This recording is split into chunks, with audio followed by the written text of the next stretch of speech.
Okay. Ngayon po ituturo ko kung paano mag-save ng frequency na may tone o susi gamit ang manual programming. Una ay isi-set natin ang radyo natin sa frequency mode. Power on muna natin.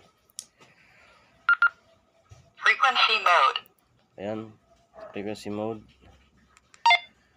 Makikita niyo po yung arrow kung saan nakatapat. Ayan. Kailangan po ang radyo natin ay nakaset sa frequency mode para tayo mag-type ng gusto nating i-save na frequency. 1, 5, 3,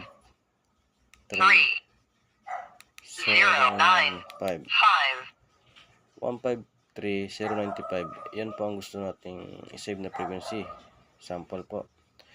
Ngayon, pag na-type natin siya, punta tayo sa menu. Hanapin natin dito yung tone.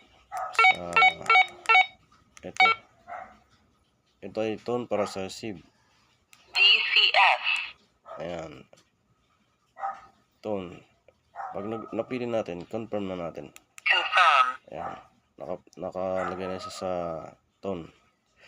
Para sa receive. Ito naman po ay para sa transmit. Ayan. Para sa transmit. DCS din. DCS. Ayan. Confirm. Ayan po. Na-save na nalagyan natin ang tone. Ngayon ay is-save na natin. Punta tayo sa 27.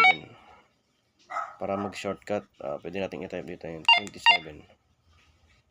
Ayan. Then, memory channel. Ayan, 00. Ayan. Kapag po may nakalagay na CH, ibig sabihin yan ay may laman na. Ayan, CH001. Punta tayo dun sa wala pang nakalagay na CH. Dapat po ay nakalagay tayo sa memch.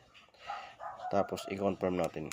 Receiving memory. Ayan, makikita po natin na memch, CH channel 2. Ibig sabihin po, na-save natin siya sa channel 2.